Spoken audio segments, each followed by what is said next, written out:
ሰላም ጤና ይስጥልን የክንፋን መረጃ ቤተሰቦቻችን የተመረጡና ወቅታዊ ዜናዎችን ይዘንላችሁ መጥተናል። አብራችሁን ቆዩ።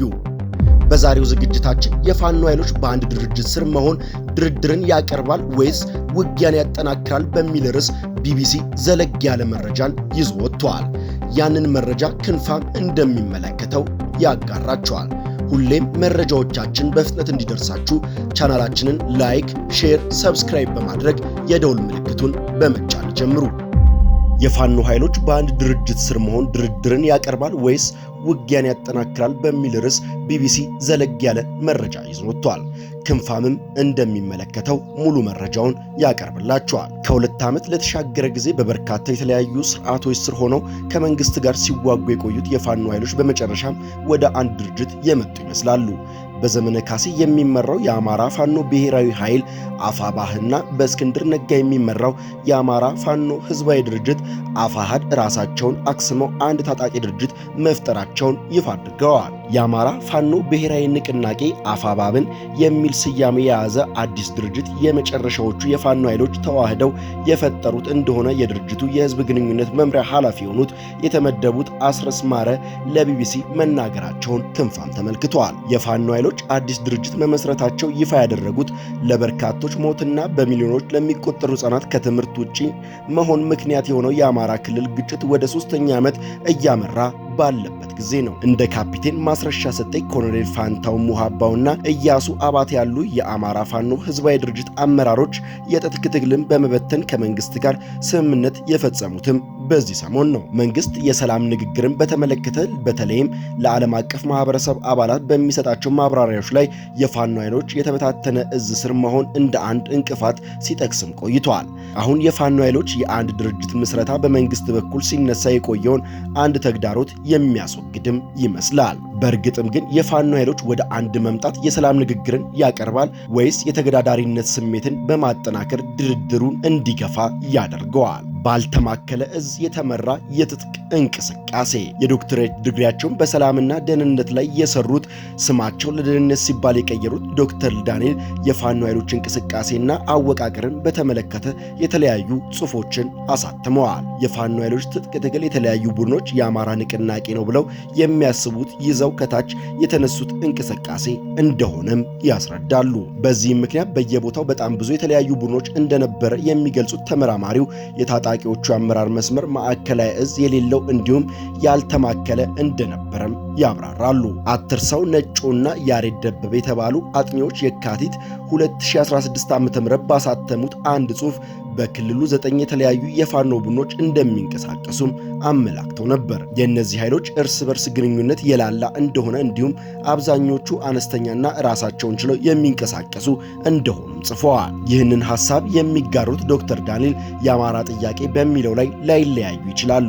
ነገር ግን በአካሄድ ምን መንገድ ማስፈጸም እንችላለን፣ ምን አይነት የፖለቲካና ወታደራዊ ስትራቴጂ ይዘን ነው የምንሄደው የሚለው ላይ ይለያያሉ ሲሉ በወቅቱ ስለነበራቸው ልዩነትም ያስረዳሉ።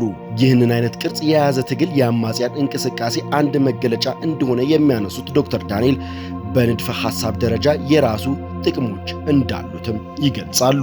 ያልተማከለ በሆነ እዝ ሰንሰለት የላላ የሆነ ቁጥጥር በማንኛውም ሰዓት ያለምንም የበላይ እዝ የራሳቸውን ወታደራዊ ኦፕሬሽን መስራት ይችላሉ።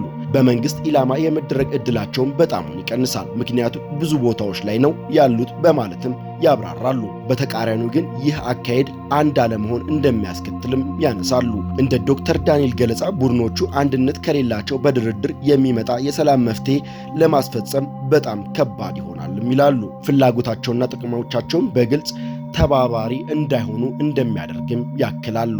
ይህ ቀውስ እንዲበዛ እንዲሁም እንቅስቃሴው እንዲጠለፍ ምክንያት እንደሚሆንም አስረድተዋል። የፋኖ ኃይሎች ለመዋሃድ ለምን ረጅም ጊዜ ወሰደባቸው? የፋኖ ኃይሎች የተበታተነ እዝ በአንድ መዋቅር ስር ለማድረግ በተለያዩ ጊዜያቶች ድርድሮች ማካሄዳቸው ሲገለጽም ቆይቷል። እነዚህ ሂደቶች የተሳኩባቸው አጋጣሚዎች ቢኖሩም ረጅም ጊዜያት የወሰደ ድርድርም ሲከሽፍም ተስተውሏል። የፋኖ ኃይሎች በመካከላቸው ያለው ልዩነት ሰፍቶ በደም የሚፈላለጉና እርስ በርስ የተዋጉ ሆነው እንደነበረም ዶክተር ዳንኤል አስታውሰዋል። ባንታየው ሽፈራውና ጆን ኢሻያ የተባሉ አጥኚዎች የፋኖ ኃይሎች አንድነትና ክፍፍልን በተመለከተ ባለፈው ዓመት በመጨረሻ ባሳተሙት መጣጥፍ ቡድኖቹ የርዕዮተ ዓለምና የፖለቲካ ግል ልዩነት እንዳላቸውም ጽፈዋል። በእስክንድር ነጋ የሚመራው አፋሕድ የአማራ ማንነት ከኢትዮጵያ ጋር የተጣበቀ በመሆኑ አማራዎች ራሳቸውን ከኢትዮጵያ ነጥለው መመልከት እንደሌለባቸው እንደሚሞግትም አስፍረዋል።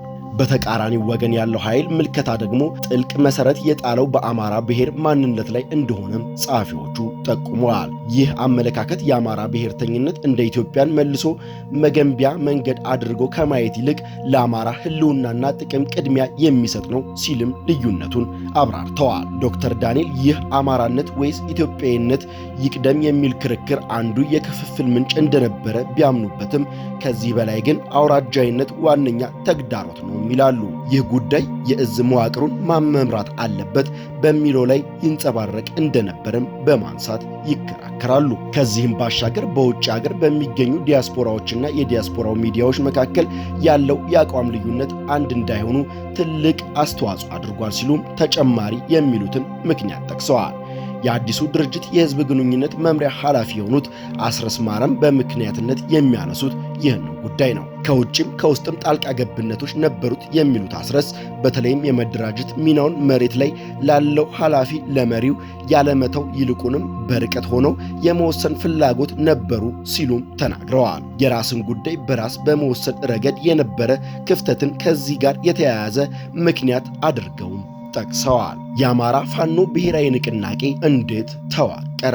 የአማራ ፋኖ ብሔራዊ ንቅናቄ የሁለት ድርጅቶች ውህደት መሆኑን የሚያነሱት አስረስ የተፈጠረው ድርጅቱ ጥምረት፣ ግንባር ወይም ትብብር ሳይሆን ሙሉ በሙሉ ውህድ ድርጅት ሆኖ ነው በማለትም አስረግጠው ይናገራሉ። አሁን ባለንበት ሰዓት ከአማራ ፋኖ ብሔራዊ ንቅናቄ ውጪ የሆነ አንድም ጠመንጃ የያዘ አካል አይደለም። በቡድን ደረጃ በግለሰብ ደረጃም የለም። ሁሉንም ያቀፈ ሁሉም የፋኖ ኃይሎች ያካተተ ድርጅት ነው የተመሰረተው ሲሉም ይሞግታሉ። የድርጅት መዋቅሩን ሲወሰን ፖለቲካና ወታደራዊ ክንፍን የተለያዩ ከማዕከላት ይልቅ ሁለቱም በአንድ ማዕቀፍ ስር የሚመራበት አካሄድ እንደተመሰረተም አስረድተዋል። ሊቀመንበሩ የአጠቃላይ የፖለቲካውን ወታደራዊ አመራሩንም የመጨረሻ እዝ ሰጪ ነው ብለዋል። አስረስ እንደሚናገሩት የሊቀመንበሩ ስልጣን ፖሊሲና ቢሮ ምክትል ሊቀመናብርት የሚጋሩት እንዲሆንም ተደርጓል። የሚመራውም በአንድ ሊቀመንበርና በአንድ አስፈጻሚ ኮሚቴ እንደሆነም አክለዋል። በድርጅቱ መተዳደሪያ ደንብ መሰረት ሊቀመንበሩን ጨምሮ ሁሉም የሥራ አስፈጻሚ በየዓመቱ የመተማመኛ ድምፅ እንደሚሰጥ ገልጸዋል። ያን የመተማመኛ ድምፅ 50 ሲደመር 1 ያላመጣ አመራር በኃላፊነት አይቀጥልም ሲሉም አሰራሩን አብራርተዋል። አንድ ሊቀመንበር ለሁለት የስልጣን ዘመን ብቻ ነው መወዳደር የሚችለው፣ ለሶስተኛ ጊዜ መመረጥ አይችልም የሚል ድንጋጌ መቀመጡንም አንስተዋል። አስረስ እንደሚናገሩት የድርጅቱ አመራሮች የመመረጥ ሂደት ሰፊ ንግግር የተደረገበትና ረዘም ያለ ጊዜ የወሰደ ነው። ከሁለቱ ድርጅቶች ማን ከየትኛው ሊቀመንበር ቦታ ይያዝ፣ ማን ምክትል ሊቀመንበር ይሁን፣ ማን ወታደራዊ አዛዥ ይሁን የሚሉት እንዳነጋገሩም አልሸሸጉም። ዋና ዋና የሚባሉት የአመራር ቦታዎች የተወሰኑት የተለያዩ መንገዶችን በመጠቀም እንደሆነም አንስተዋል። በአመራሮች መረጣ ወቅት ግንዛቤ ውስጥ ገብተዋል ከተባሉት መስፈርቶች መካከል ግለሰባዊ አቅም፣ የውክልና ጉዳይ እንዲሁም በሰራዊት ውስጥ ያለ ቅቡልነት የሚሉም ይገኙበታል። በሁለቱ ድርጅቶች ድርድር ወቅት ክርክር ተደርጎበታል የተባለው ሌላኛው ጉዳይ የርዕዮተ ዓለም የሚመለከት ነው።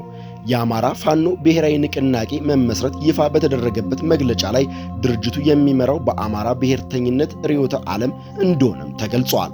አስረስ የአማራ ብሔርተኝነት ስንል በዘላቂነት የአማራ ማንነት ግንባር መሰረት ያደረገ የፖለቲካ እንቅስቃሴ ማለት መሆኑንም ይናገራሉ። ይህ ምልከታ የአማራ ሕዝብ መብትና ጥቅም ሲከበር፣ ፍላጎትና ርዕዮት ተግባር ሲደረግ የኢትዮጵያ ሕልውና አብሮ ተግባራዊ የሚደረግ መሆኑን የሚያምን ነው ሲሉም አክለዋል። የፋኖ ኃይሎች መደራጀት የግጭቱን አቅጣጫ ይቀይረዋል። የአፋብን የህዝብ ግንኙነት መምሪያ ኃላፊ አስረስ አንድ ድርጅት መመስረቱን በፖለቲካም በወታደራዊም ረገድ ከፍተኛ ለውጥ ያመጣል ባይ ናቸው። የድርጅቱ መመስረት ጥቅሞች ብለው ከሚጠቅሷቸው ጉዳዮች አንዱ የፋኖ ኃይሎች በተመለከተ ያለው ምልከታ ይቀይራል የሚል ነው። በቀጠናው ያሉ ኃይሎች ሆኑ በርቀት ያሉ ምዕራባውያን ሌላውም የሚመለከተው ጉዳይ አለኝ የሚል አካል ሁሉ ይህንን ትግል የሚያይበት መነጽር በፍጹም ይቀየራል ብለዋል። ዓለም አቀፍ ማህበረሰቡ መንግስት የመሆን እድል ያለን መሆኑን ትግሉን በማሸነፍ ጊዜ ለአገር የሚታመን ኃላፊነት የሚወስድ አመራር ቡድን ያለው መሆኑን በሚገባ የሚያመላክት ሲሉም አክለዋል። በታጣቂዎቹ ዘንድም አዲስ መነሳሳት ይፈጥራል፣ እንዲሁም ህዝብን በትግል ላይ ያለውን እምነት ይጨምራል ሲሉም ተናግረዋል። የፋኖ ኃይሎች እንቅስቃሴ ላይ ጥናት ያደረጉት ዶክተር ዳንኤል ግን ይህ አይነት ድምዳሜ ላይ ከመድረስ ይቆጠባሉ። አንድ ድርጅት መመስረቱ ትልቅ እርምጃ መሆኑን የሚያነሱት ተመራማሪው የኃይሎቹ ወደ አንድ መምጣት የግጭት አካሄድ ቢሆን ይቀይረዋል የሚል እምነት እንደሌላቸውም ይናገራሉ። ወደፊት የሚፈጠረው እናያለን። አካሄዱን የሚቀይረው አይመስለኝም። ባለበት ነው ሊሄድ የሚችለው። ከዚህ በፊት በወታደራዊ ኦፕሬሽን ላይ በጋራ ሆነው ዘመቻ እንደዚህ ያለ ያከናውናሉ። አሁንም ቢሆን ከዚያ ውጪ ሊያደርጉ የሚችሉት ነገር ያለ አይመስለኝም ሲሉ ምልከታቸውንም ያስረዳሉ። እንደዚህ አይነት የትጥቅ ትግሎች ውጤታማ ለመሆን ከአንድ ማዕከል ተነስተው እየሰፋ የሚሄድ ቁጥጥር ሊኖረው እንደሚገባም የሚያነሱት ዶክተር ዳንኤል የፋኖ ኃይሎች ያሉት ግን በየገጠራማው ቦታ እንደሆነ በመጥቀስ ይከራከራሉ። አሁን የተዋሃዱት ቡድኖች የመጨረሻዎቹ የፋኖ ኃይሎች ናቸው የሚል እምነት እንደሌላቸውም ገልጸዋል። አሁንም ያልጠሩ ነገሮች እንዳሉ የሚናገሩት ተመራማሪው ሊያጋጥማቸው የሚችል የተለያዩ ተግዳሮቶችንም ይዘረዝራሉ። ትልቁ ተግዳሮት ያለባቸው ምንድን ነው? የወንጀል ክፍሉን በጣም ከባድ ነው። በየመንገዱ ዘራፊ አለ፣ በየጊዜው ሰው ይታገታል፣ መንገድ ላይ ቀረጥ ክፈሉ ይባላል፣ መኪና ይቃጠላል፣ መሬት ላይ ያለው ሕዝብ ተማሯል ሲሉም ምልከታቸውን ተናግረዋል። በተጨማሪም በፋኖ ኃይሎች መካከል አለ የሚሉት አውራጃዊና የበላይነት ለመያዝ የሚደረግ ሽሚያን በተግዳሮትነትም ያነሳሉ። ያንን ማጥራት ካልቻሉ በትክክል ወደ አንድ ማዕከላዊ እዝ ሰንሰለት መምጣት የሚችሉ ከሆነ የአውራጃዊነት ግቡን ማፍረስ የሚችል ከሆነ ቢያንስ ግፊት አድርገው መንግስት ወደ ንግግር ውይይት ማምጣት የሚችሉ ይመስለኛልም ብለዋል። የአፋብን የህዝብ ግንኙነት መምሪያ ኃላፊ አስረስ በበኩላቸው በተመራማሪው የሚነሳውን የአውራጃዊ ክፍፍል አይቀበሉትም። ባለፉት 30 ወራት በተደረገ የትግል ሂደት ውስጥ አንድ ሰፈር ውስጥ እርስ በርስ በመደራጀት መካከል የተነሳ ቁርሾ ሊኖር ይችላል። ከአውራጃ ወደ አውራጃ ግን አንድም ጥይት ተተኩሶ አያውቅም፣ አንድም ግጭት ተከስቶ አያውቅም ሲሉም ተከራክረዋል። የድርጅታችን መመስረት ይህንን አውራጃዊ ፖለቲካ እንቅስቃሴ እንዲደረግ ሲሰሩ የነበሩ ግለሰቦች ያሳፈረና ያንን አጀንዳ የዘጋ ነው ብለው እናምናለን ሲሉም በአጽንኦት አንስተዋል። በአንድ ድርጅት ስር መዋቀር የንግግርን ዕድል ያሰፋል። የምስራቅ አፍሪካ በይነ መንግስት ድርጅት ወይም ኢጋድ የአፍሪካ ህብረትና የአውሮፓ ህብረት ልዑካን ካለፈው ዓመት ጥር አንስቶ በአማራ ክልል የሚንቀሳቀሱት የፋኖ ኃይሎችን ከመንግስት ጋር ለማደራደር እንቅስቃሴ ሲያደርጉም ቆይተዋል። የአማራ ፋኖ ህዝባዊ ድርጅት ሲመሩ የነበሩት እስክንድር ነጋም ከተቋማቱ ልዑክ ጋር ንግግር መደረጉን ከዚህ ቀደም አረጋግጠዋል። እስክንድር የሚመሩት ድርጅት አክስመው አዲሱን የአማራ ፋኖ ብሔራዊ ንቅናቄ መቀላቀላቸውን ተገልጿል።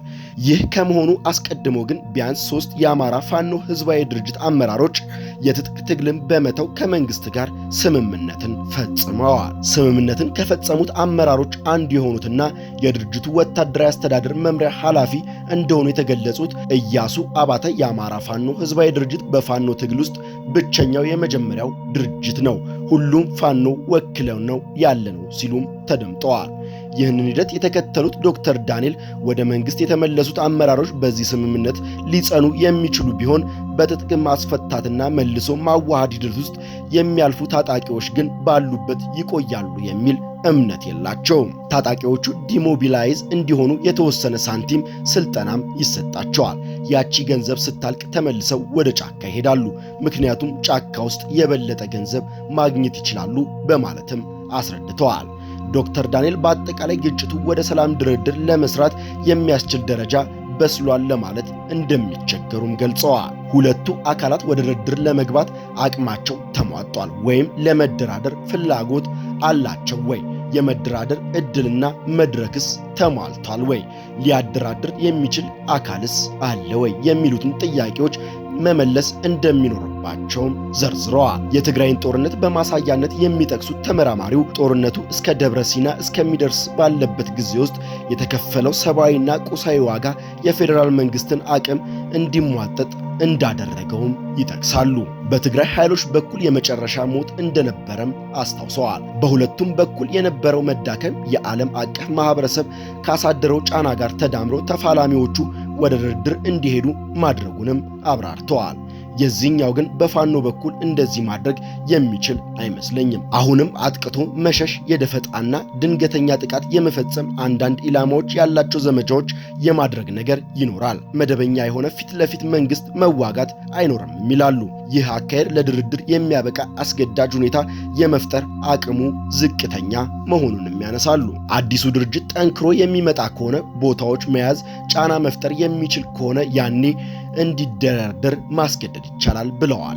የዚያን አይነት መዋቅር የመጨረሻ ግንባር ለድርድር የሚያበቃ ጫና መፍጠር መሆን አለበት የሚል አቋም እንዳላቸውም ተናግረዋል። የፌዴራል መንግስት ያለው ወታደራዊና ኢኮኖሚያዊ አቅም እንዲሁም የሚጣጣል እንዳልሆነ የሚያነሱት ዶክተር ዳንኤል ከፈለገ እዚህም እዚያም መዋጋት ይችላል፣ ግጭቱን እየተቆጣጠረ እየተራዘመ እንዲቀጥል ማድረግ ይችላል ሲሉም ግምገማቸውን አጋርተዋል። እኔ ብቸኛ መፍትሄ የሚታየኝ መነጋገር፣ መደራደር፣ መወያየት ነው። ምክንያቱም 2 ዓመት ታይቷል። ለማህበረሰቡ በጣም ዋጋ የሚያስከፍል ነው። እንደዚህ እቀጥላለሁ ቢባል ማህበረሰቡ መሸከም የሚችል ትከሻ ያለው አይመስለኝም ብለዋል። በአጠቃላይ ግን የፋኖ ኃይሎች በአንድ መዋቅር ስር መደራጀት ድርድር በተመለከተ በጋራ እንዲወስኑ እንዲሁም በጠንካራ እዝ ሰንሰለት ውሳኔ ወደ አንድ መደበኛ ተዋጊ ማውረድ የሚችል እድል እንደሚፈጥርም አመላክተዋል። የአማራ ፋኖ ብሔራዊ ንቅናቄ ሰላም ንግግርና ድርድር በተመለከተ ምን አይነት አቅም እንዳለው የተጠየቁት የህዝብ ግንኙነት መምሪያ ኃላፊ አስረስ በበኩላቸው አንድ ድርጅት የፈጠረው ለድርድር ብለን አይደለም ለማሸነፍ ነው የሚል ምላሽም ሰጥተዋል። የድርድር ጉዳይን በተመለከተ ወደፊት አጠቃላይ ተለዋዋጭ ሁኔታዎች አይቶ የድርጅቱ የበላይ አመራር ውሳኔ የሚያሳልፍበት ጉዳይም ነው የሚሆነው። አሁን ባለበት ሁኔታ ገና ስራዎች እየሰራን ነው የምንገኘውም ብለዋል።